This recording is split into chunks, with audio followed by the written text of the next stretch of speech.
Welcome to the New Zealand Dryland Forests Virtual Field Day. It's Wednesday the 10th of November and we're in the Marlborough region to show you some of the research and development being undertaken here in the heartland of the wine industry. Marlborough's a place that's renowned for Sauvignon Blanc. It's a wine that's drank throughout New Zealand and throughout the world, and it's been a significant development in the last 30 years in this region. As you can see behind me, we're looking into the lower Wairau Valley.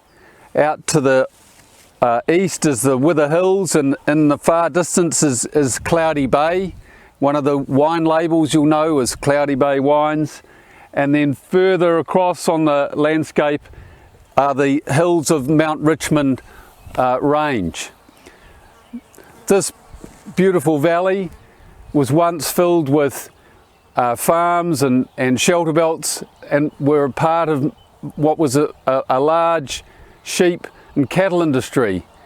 But from the 1970s, with the introduction of wine growing at scale by the company Montana, the success of that industry has resulted in there now being well over 30,000 hectares of vineyard in this region.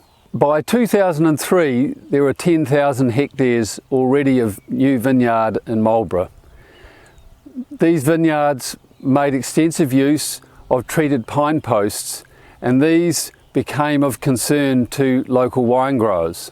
As a result of this concern, my brother Ash and myself decided there was an opportunity to grow naturally durable eucalypts to produce vineyard posts that didn't need treatment.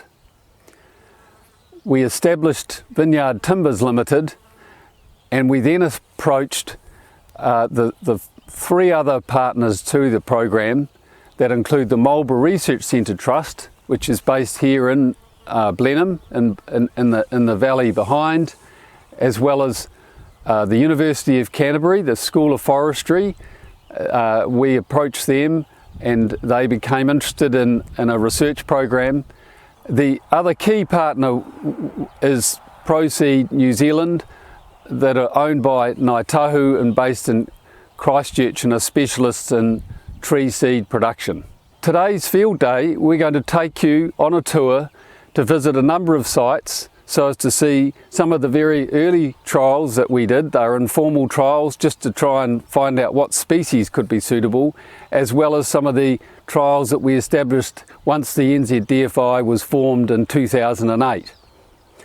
The first stop where we are this morning is actually in one of those first New Zealand Dryland Forests Initiative trials planted in 2011 at the Sagers property, which is here on Ben Morven Road, as I've said, overlooking the Wairau Valley. To the north of us, across the Wairau Plains, are the hills of the Mount Richmond range, where the rainfall out towards the east is 1,200 millimetres per annum, and as you go further west can increase to 1,500 to 2,000 millimetres per annum. Whereas here we are about 20 kilometres as the crow flies from those hills on the bare hills of the southern part of Marlborough, and the rainfall is less than half of that. The other significant climate variation in this valley is the mean annual July temperatures. How cold does it get?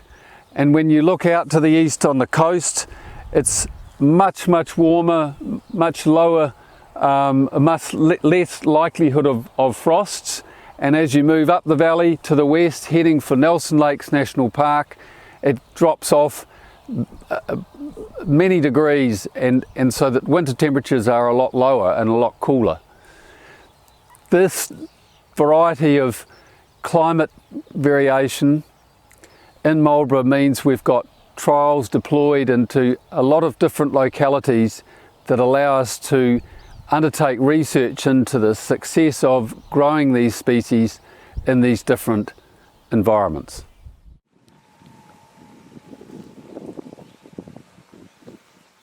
This is a demonstration trial that was planted in 2011 by the NZDFI. The trial's key purpose is to understand species adaptability and survival. How well can each species grow on a tough, dry site like this? The other key purpose of the species is to demonstrate to possible growers what a eucalyptus trial block of trees can look like. We have many of these trials throughout the country. They are very important for understanding and being able to produce site species matching so that we can encourage growers to plant the species that are best suited to their locations. There's 11 species being evaluated in this trial.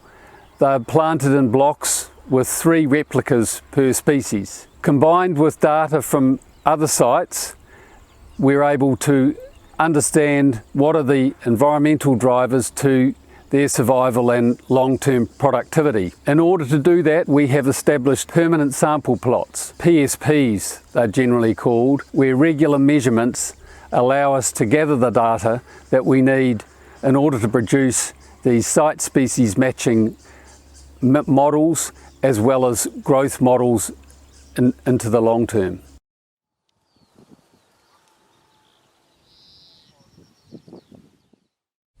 I'm Christo Saggers and I live here at 213 Ben Morven Road in the southern hills of Marlborough with my wife Jenny and my 3 children, and we have 70 odd acres here, about 30 of dry hill country and about 40 in Sauvignon Blanc.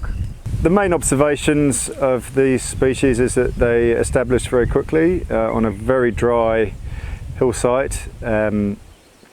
They tended to grow faster initially than the trial pine blocks that were planted at the same time, and they were surprisingly healthy with very few deaths, even though we had very dry summers. And yeah, just the rapidness of the growth is just outstanding really. I can't believe they're only 9 years old and some of them are sort of getting on for 10 metres. I would have thought 8-10 metres, and yeah, just blown away by how fast they've grown.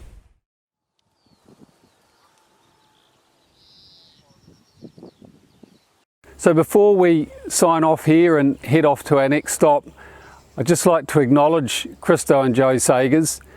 They, along with the many other landowners that support the NZDFI, make our research possible, and our landowners now range from up in Northland to right down to Canterbury. So any of them who are watching today, thanks very much for being part of the team.